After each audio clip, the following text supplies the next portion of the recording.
नमस्कार। और आज की इस खास चर्चा में आप सबका स्वागत है। नमस्कार। आज हम वैदिक दर्शन की दो बहुत ही अहम और कह सकते हैं दिलचस्प अवधारणाओं में थोड़ी गहराई तक जाएंगे। जी। पंच महायज्ञ और कर्म का सिद्धांत। हम्म। हमारे पास कुछ स्टडी मटेरियल है, कुछ नोट्स हैं जो इनकी एक रूपरेखा देते हैं। बिल्कुल।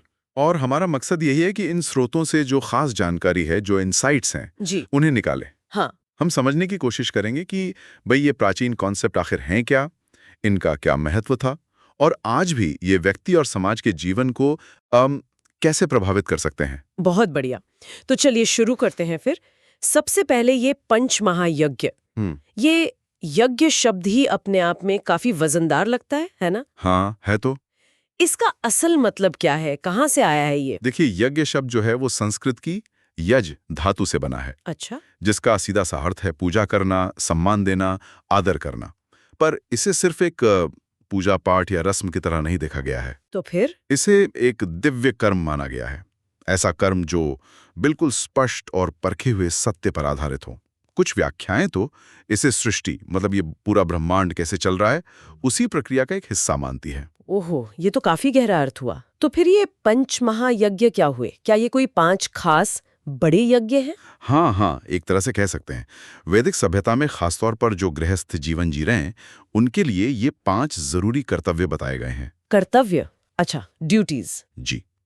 इन्हें व्यक्ति के आध्यात्मिक और सामाजिक विकास, उसकी उन्नति के लिए, मतलब उसकी प्रोग्रेस के लिए जरूरी माना गया। मनुस्मृति में तो साफ लिखा है कि हर गृहस्थ को ये 5 यज्ञ ठीक ढंग से करने चाहिए। ये सनातन धर्म की बुनियादें मानी जाती हैं। कर्तव्य यानी ये सिर्फ धार्मिक अनुष्ठान नहीं है, बल्कि जिम्मेदारियां हैं। इनका कोई सिंबॉलिक मतलब भी है? बिल्कुल बिल्कुल, ये सिर्फ कर्मकांड से कहीं बढ़कर हैं।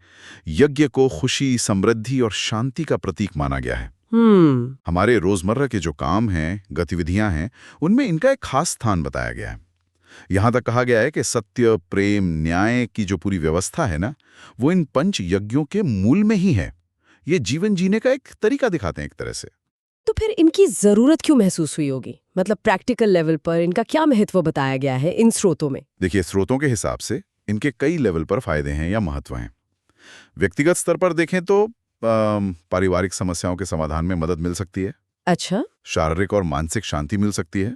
और जो पुरुषार्थ हैं 4, धर्म, अर्थ, काम, मोक्ष, उनको पाने में भी ये सहायक माने गए हैं। ऐसा विश्वास है कि ये सांसारिक दुखों से मुक्ति दिला सकते हैं, जीवन के कष्टों से राहत दे सकते हैं। और क्या समाज या सृष्टि के लेवल पर भी कोई असर होता है इनका? हाँ, एक बड़े पर्सपेक्टिव से देखें तो माना जाता है कि ये पंच महायज्ञ सृष्टि का जो संतुलन है उसे बनाए रखने में, उसे कंट्रोल करने में भी भूमिका निभाते हैं। अच्छा। ये एक तरह से व्यक्ति को उस कॉस्मिक ऑर्डर से जोड़ते हैं।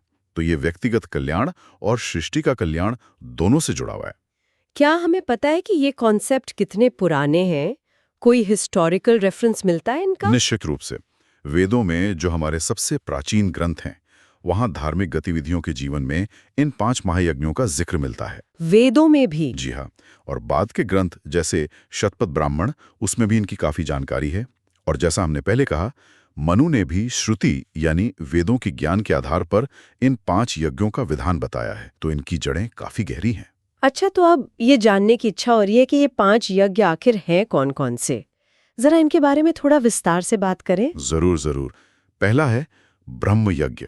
इसे ऋषि यज्ञ भी कहते हैं। ब्रह्म यज्ञ? हाँ।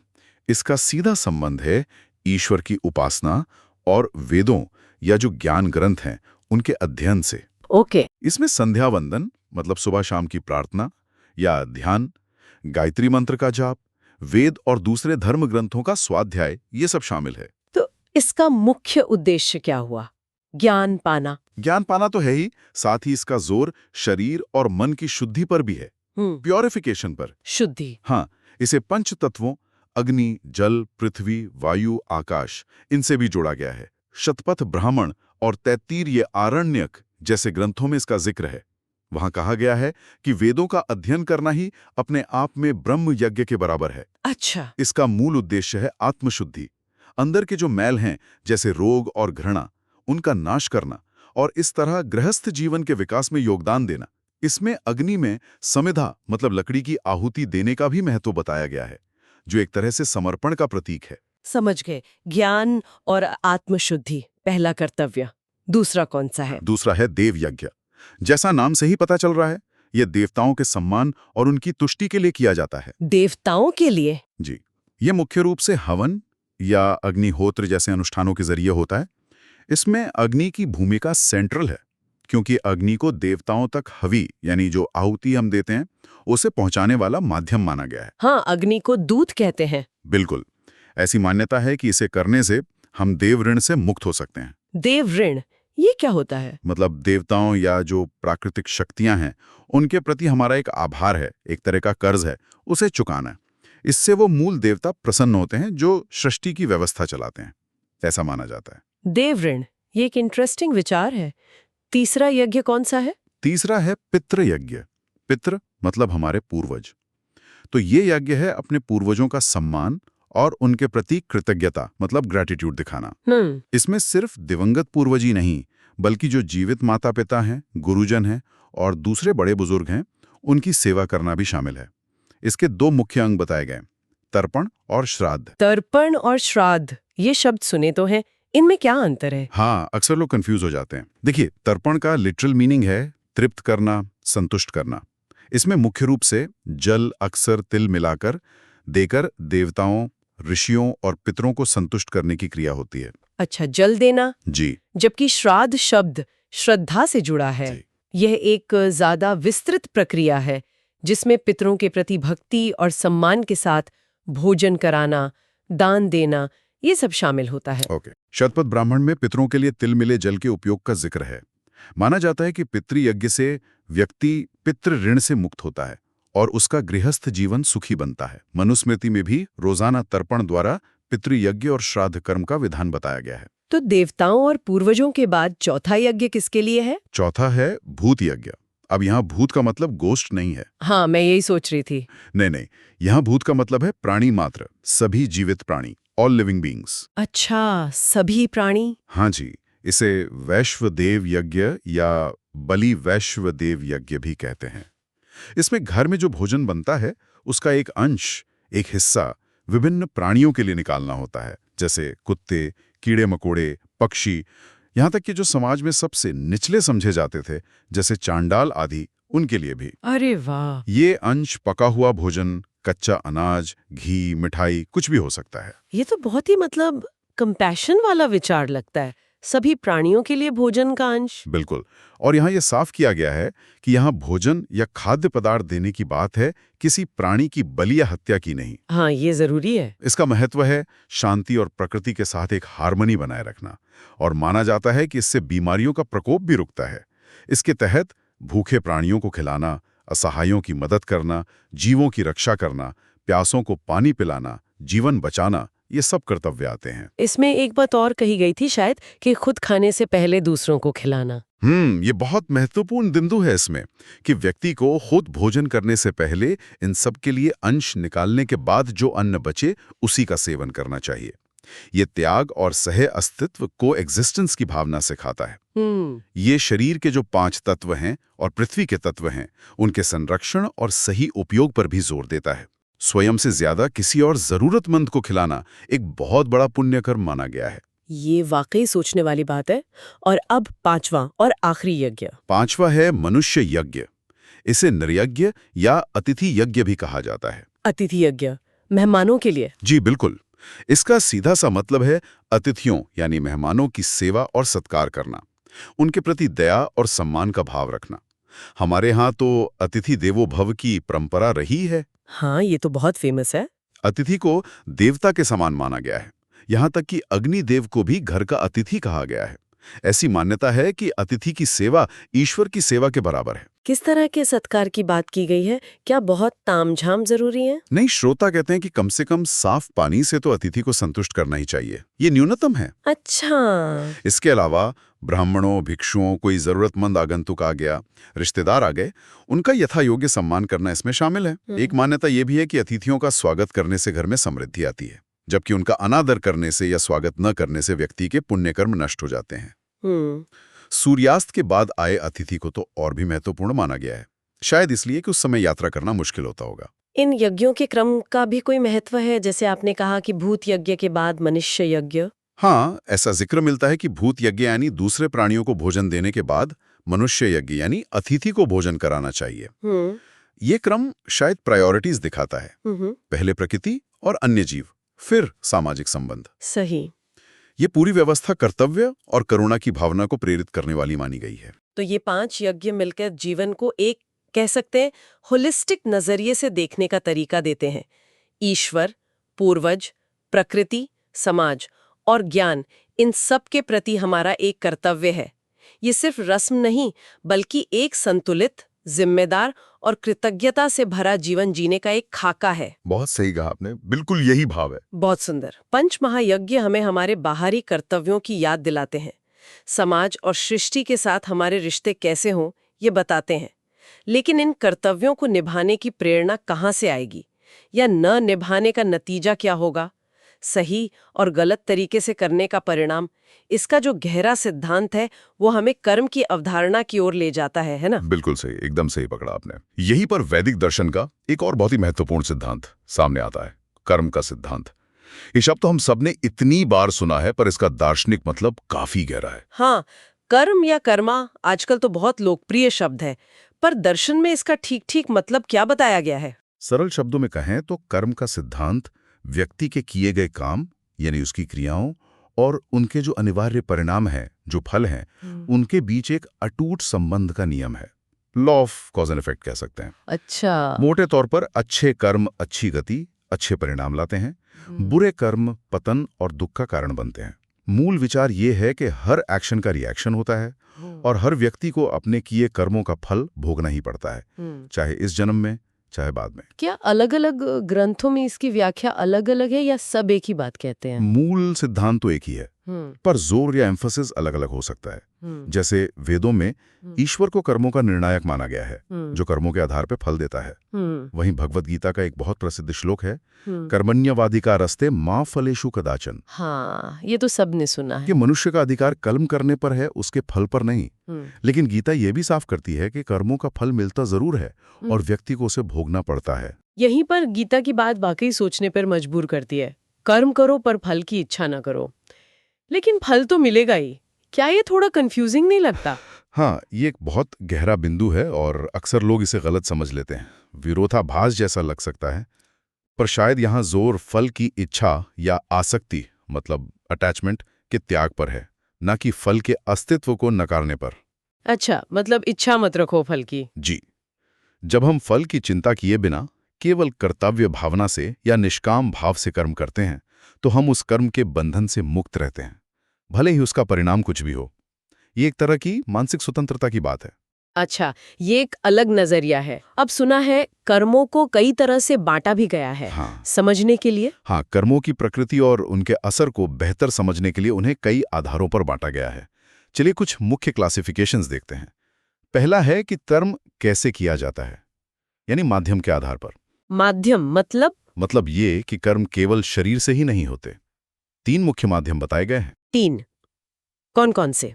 पहला है मानसिक कर्म। इसे सबसे सूक्ष्म, सबसे सटल, लेकिन सबसे शक्तिशाली माना गया है। विचारों से कर्म। हाँ, इसमें हमारे विचार, हमारे इरादे, हमारी भावनाएं शामिल हैं। ये हमारी इंद्रियों पर निर्भर करता है। कहा जाता है कि मन से ही व्यक्ति संभव और असंभव दोनों तरह के कर्म कर सकता है।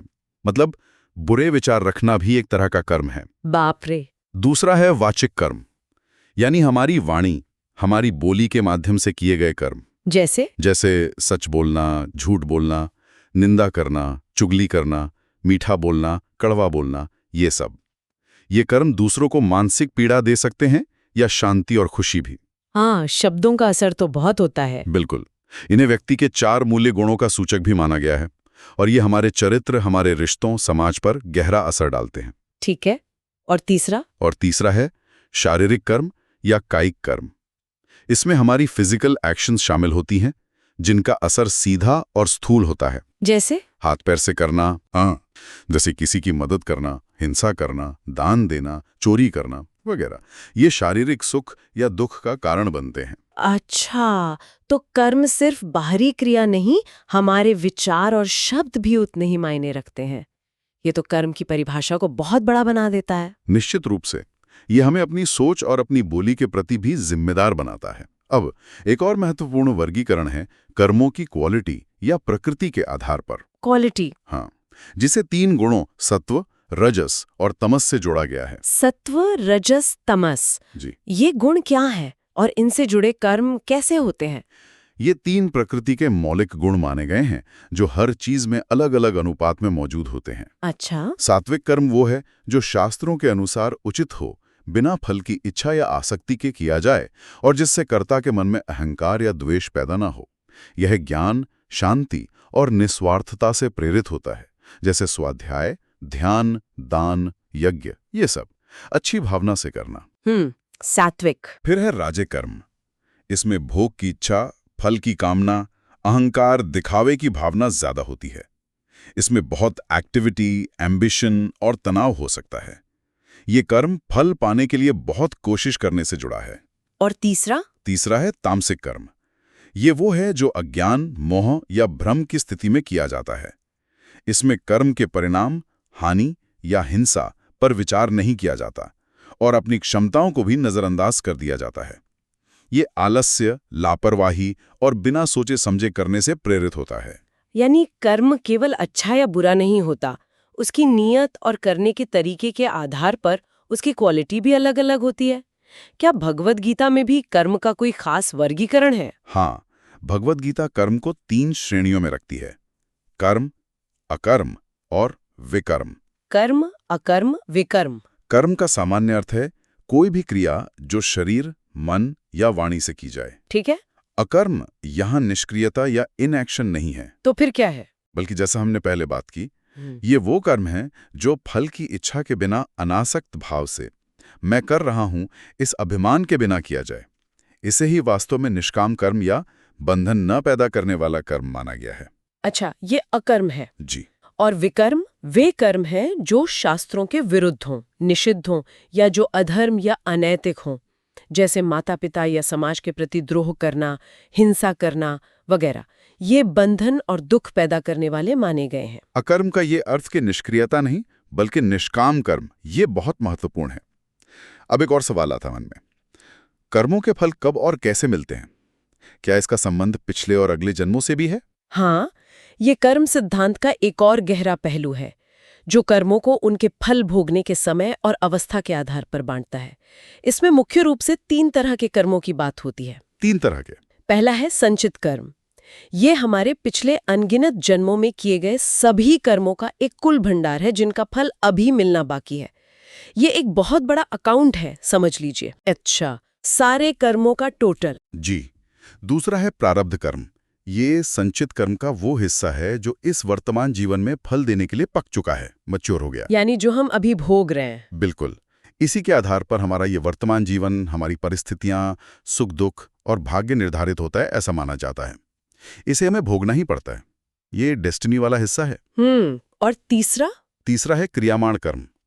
इसे संचयमाण कर्म भी कहते हैं। ये वो नए कर्म हैं जो हम इस वर्तमान जीवन में अपनी फ्री विल से, अपनी इच्छा से कर रहे हैं। जो हम अभी कर रहे हैं। जी। इन कर्मों का फल भविष्य में मिलेगा, कुछ इसी जीवन में मिल सकता है और कुछ हमारे संचित कर्मों के भंडार में जुड़कर अगले जन्मों का प्रारब्ध बनेंगे। तो इसका मतलब हुआ कि हमारा वर्तमान जीवन पिछले कर्मों, प्रारब्ध से प्रभावित है, लेकिन हम अपने वर्तमान कर्मों, क्रियामाण से अपना भविष्य बना भी रहे हैं।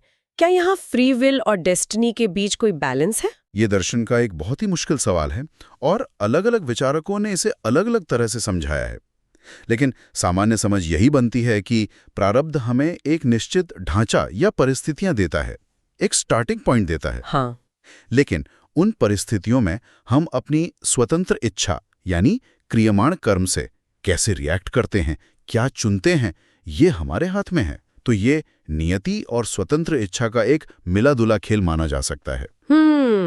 ये दिलचस्प है। चलते चलते एक और वर्गीकरण का जिक्र करना ठीक रहेगा जो अक्सर सुनने में आता है। हाँ। सकाम कर्म और निष्काम कर्म। हाँ, ये भी सुना है। सकाम कर्म वो हैं जो किसी स्वार्थ भरी इच्छा या फल की उम्मीद के साथ किए जाते हैं। सकाम मतलब कामना के साथ। ठीक है। जबकि निष्काम कर्म वो हैं जो बिना किसी फल की कामना के केवल कर्तव्य भावना से या ईश्वर के प्रति समर्पण के भाव से किए जाते हैं। गीता में निष्काम कर्म को ही श्रेष्ठ माना गया है क्योंकि वो बंधन नहीं पैदा करता। यह वर्गीकरण भी कर्म की नियत, उसकी प्रेरणा पर जोर देता है। क्या ये कर्म की अवधारणा केवल हिंदू या वैदिक दर्शन तक ही सीमित है या दूसरे भारतीय दर्शनों में भी मिलती है, जैसे बौद्ध धर्म में? कर्म का सिद्धांत भारतीय दर्शन की एक सेंट्रल आइडिया है और ये बौद्ध और जैन धर्मों में भी बहुत महत्वपूर्ण है।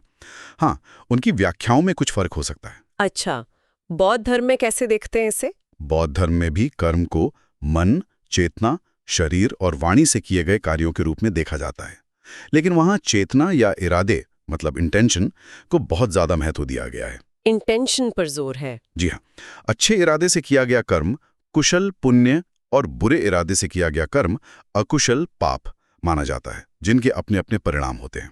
बौद्ध दर्शन के अनुसार कर्म ही हमें संसार के चक्र यानी जन्म मृत्यु के चक्र में बांधे रखता है और इन कर्म बंधनों से मुक्त होकर ही निर्वाण प्राप्त किया जा सकता है। बौद्ध धर्म में कर्म बंधन से मुक्ति और निर्वाण का रास्ता क्या बताया गया है? गौतम बुद्ध ने इसके लिए अष्टांगिक मार्ग यानी 8 अंगों वाले मार्ग का उपदेश दिया। 8 अंग? हाँ, संक्षेप में कहूं तो सम्यक दृष्टि, सही समझ, सम्यक संकल्प, सही इरादा, सम्यक वाक, सही वाणी, सम्यक कर्मांत, सही कर्म, सम्यक आजीविका, सही जीविका, सम्यक व्यायाम, सही प्रयास, सम्यक स्मृति, सही सजगता और सम्यक समाधि, सही एकाग्रता। ये 8 अंग मूल रूप से प्रज्ञा, विजडम, शील, एथिकल कंडक्ट और समाधि, कंसंट्रेशन में समाहित हैं। इनका पालन करके कर्म बंधन से मुक्त हुआ जा सकता है। बहुत विस्तार से हमने पंच महायज्ञ और कर्म के सिद्धांत के अलग-अलग पहलुओं पर बात की। अगर हम इस पूरी चर्चा की जो मुख्य बिंदु हैं उन्हें समेटना चाहें तो क्या कहेंगे? हाँ, बिल्कुल। हमने देखा कि पंच महायज्ञ हमें एक संतुलित और जिम्मेदार जीवन जीने की प्रेरणा देते हैं, जहां हम सिर्फ अपने लिए नहीं बल्कि ईश्वर, पूर्वजों, प्रकृति, समाज और ज्ञान के प्रति भी अपने कर्तव्यों को पहचानते हैं और निभाते हैं। ये एक होलिस्टिक जीवन दृष्टि है। सही। वहीं कर्म का सिद्धांत हमें हमारे हर काम, चाहे वो मन से हो, वचन से हो या शरीर से, उसके प्रति सावधान करता है। ये बताता है कि हर क्रिया का एक नतीजा होता है और हम अपने वर्तमान कर्मों से न केवल अपना भविष्य गढ़ते हैं बल्कि ये हमारे विचारों और इरादों की क्वालिटी पर भी निर्भर करता है।